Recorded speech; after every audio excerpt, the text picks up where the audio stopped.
You know, there are those who were saying that North Carolina would be a game changer in this election. But today, what North Carolina decided is that the only game that needs changing is the one in Washington, D.C.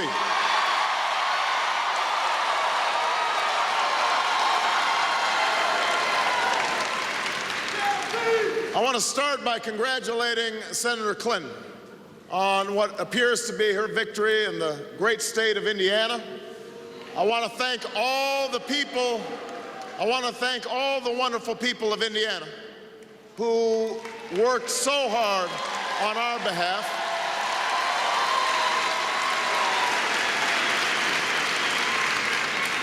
The people in Indiana could not be finer. They worked tirelessly, and I will always be grateful to them. I want to thank, of course, the people of North Carolina.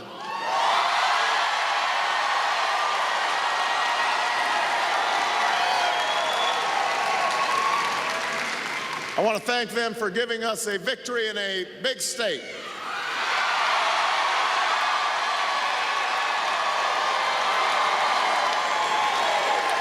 In a swing state, in a state where we will compete to win if I am the Democratic nominee for President of the United States.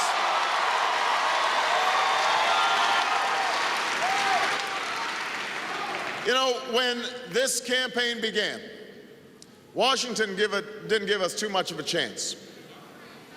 But because you came out in the bitter cold and knocked on doors and enlisted your friends and neighbors in this cause, because you stood up to the cynics and the doubters and the naysayers when we were up and when we were down, because you still believe that this is our moment and our time to change America. Tonight, we stand less than 200 delegates away from securing the Democratic nomination for President of the United States.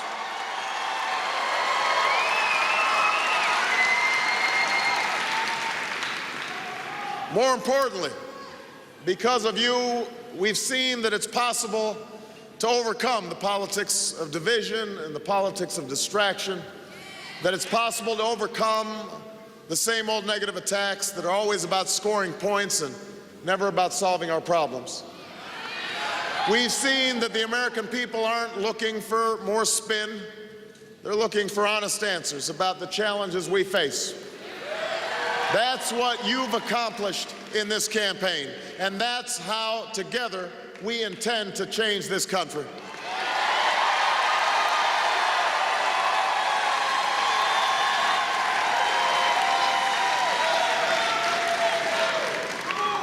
This has been one of the longest, most closely fought contests in American history. And that's partly because we have such a formidable opponent in Senator Hillary Clinton.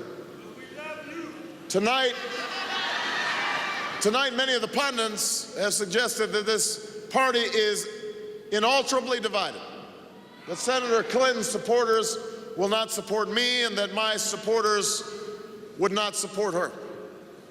Well, I am here tonight to tell you that I don't believe it. Yes, there have been bruised feelings on both sides.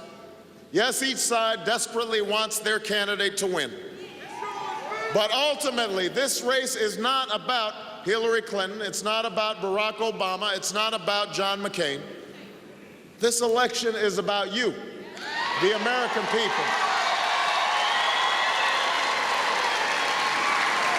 It's about whether we will have a president and a party that can lead us toward a brighter future. This primary season may not be over, but when it is, we will have to remember who we are as Democrats, that we are the party of Jefferson and Jackson, of Roosevelt and Kennedy, and that we are at our best when we lead with principle, when we lead with conviction, when we summon an entire nation to a common purpose and a higher purpose. This fall, we intend to march forward as one Democratic Party, united by a common vision for this country, because we all agree that at this defining moment in our history, a moment when we are facing two wars, an economy in turmoil, a planet in peril, a dream that feels like it's slipping away for too many Americans. We can't afford to give John McCain the chance to serve out George Bush's third term. We need change in America, and that's why we will be united in November.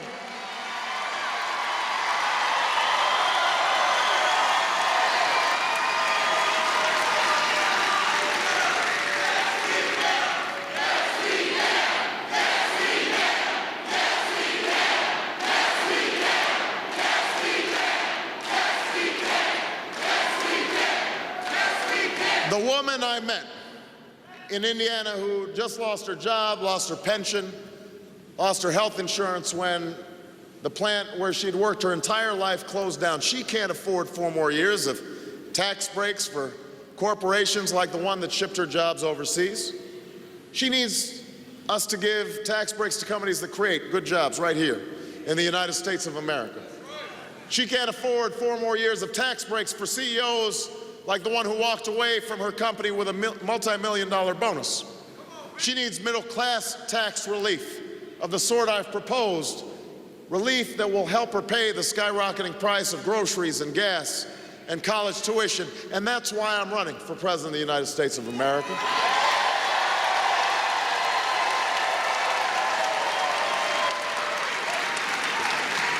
The college student I met in Iowa who works the night shift after a full day of class and still can't pay the medical bills for a sister who's ill. She can't afford 4 more years of a health care plan that only takes care of the healthy and the wealthy, that allows insurance companies to discriminate and deny coverage to those Americans who need it most. She needs us to stand up to those insurance companies and pass a plan that lowers every family's premiums and gives every uninsured American the same kind of coverage that members of Congress gives themselves. That's why I'm running for President of the United States of America.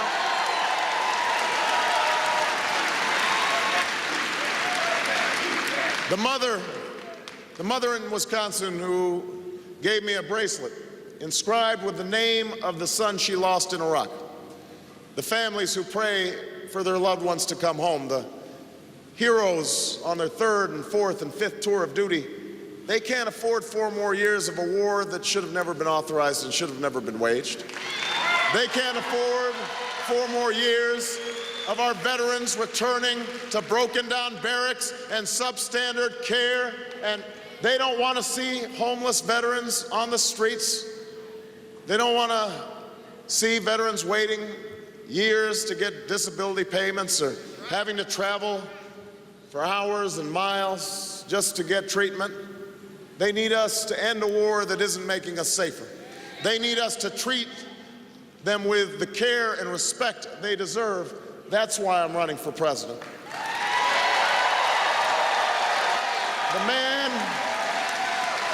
The man I met in Pennsylvania who lost his job but can't even afford the gas to drive around and look for a new one. He can't afford 4 more years of an energy policy written by the oil companies and for the oil companies.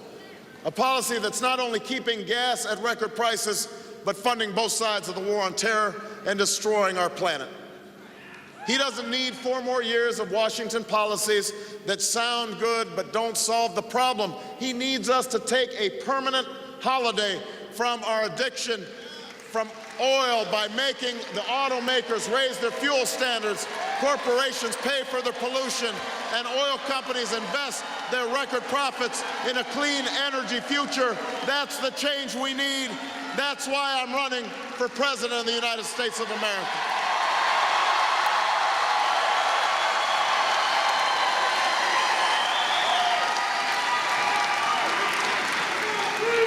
The people that I've met in small towns and big cities across this country understand that government can't solve all our problems, and we don't expect it to.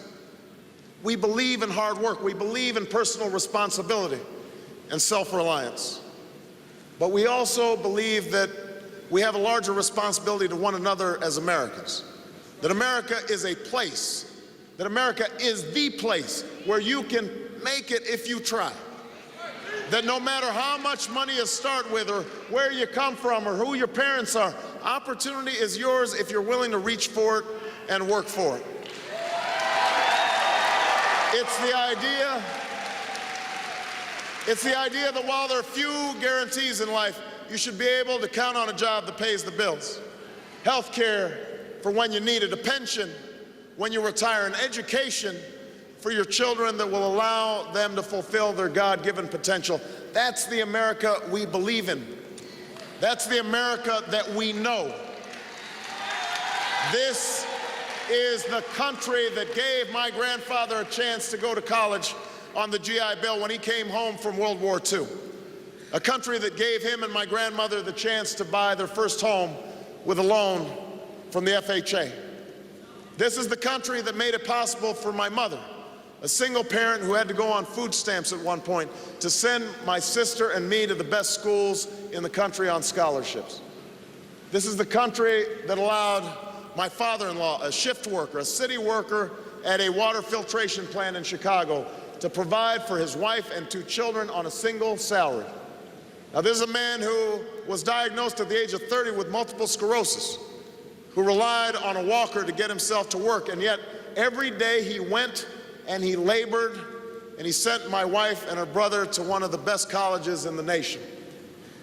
And when he talked about his job, he expressed that it was important not just because it gave him a paycheck, but because it described his dignity, his self-worth, his self-respect.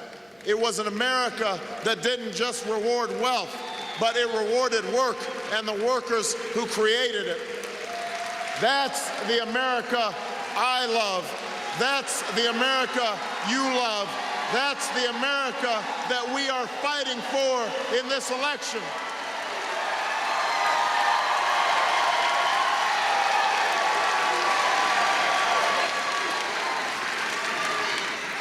Somewhere along the line, between all the bickering and the influence peddling and the game playing of the last few decades, Washington and Wall Street have lost touch with these core values, these American values.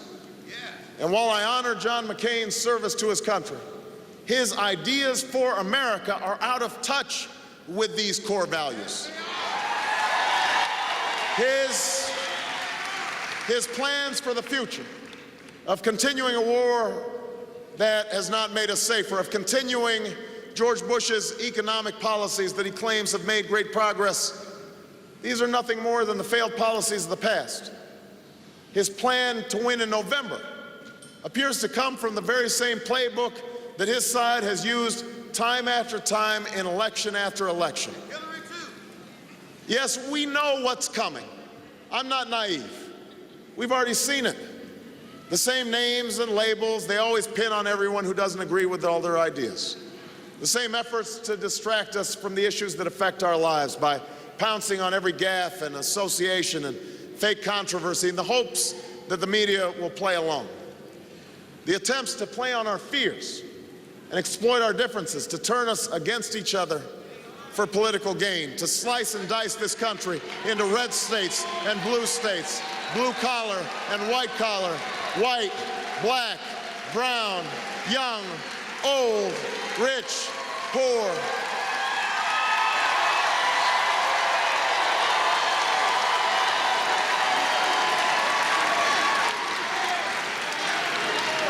This is the race we expect, no matter whether it's myself or Senator Clinton who is the nominee. The question then is not what kind of campaign they will run, it's what kind of campaign we will run.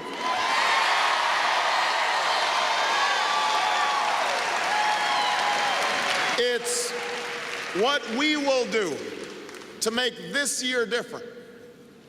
You see, I didn't get into this race thinking that I could avoid this kind of politics, but I am running for president because this is the time to end it.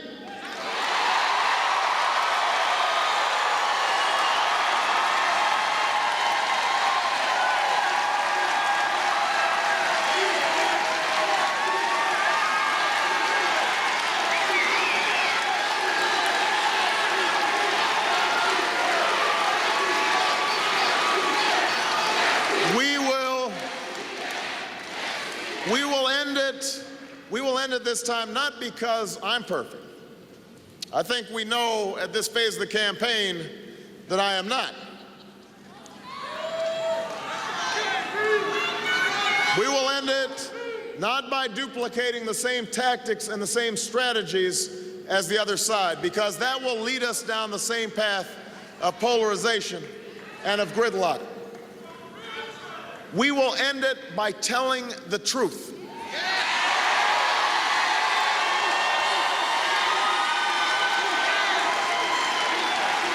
We will end it by telling the truth forcefully, repeatedly, confidently, and by trusting that the American people will embrace the need for change, even if it's coming from an imperfect messenger. Because that's how we've always changed this country. Not from the top down, but from the bottom up. When you, the American people, decide that the stakes are too high and the challenges are too great, the other side can label and name call all they want, but I trust the American people to recognize that it is not surrender to end the war in Iraq so that we can rebuild our military and go after al-Qaeda's leaders. I trust the American people to understand that it is not weakness but wisdom to talk not just to our friends but to our enemies, like Roosevelt did and Kennedy did and Truman did.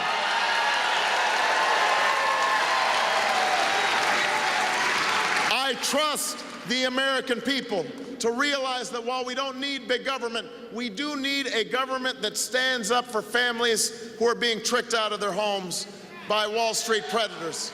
A government who stands up for the middle class by giving them a tax break. A government that ensures that no American will ever lose their life savings just because their child gets sick. Security and opportunity, compassion and prosperity aren't liberal values, they are not conservative values, they are American values, and that is what we are fighting for in this election.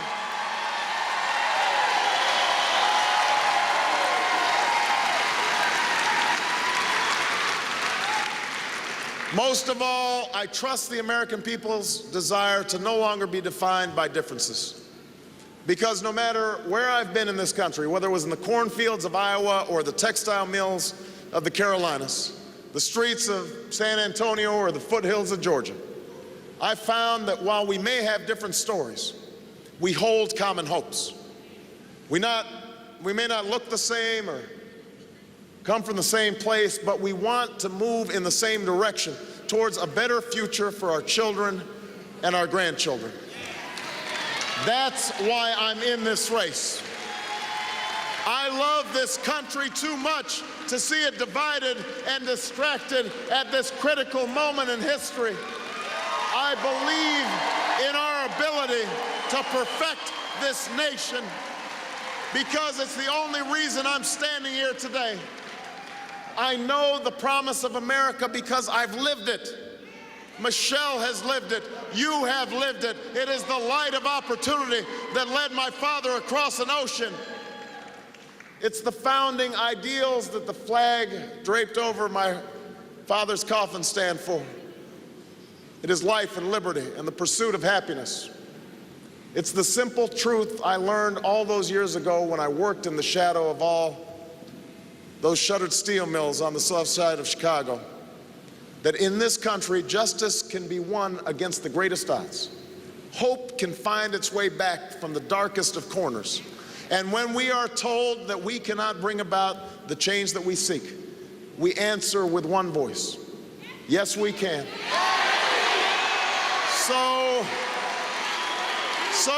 North Carolina and America, don't ever forget that this election is not about me or any candidate. Don't ever forget that this campaign is about you. It's about your hopes. It's about your dreams. It's about your struggles. It's about your aspirations. It's about securing your portion of the American dream.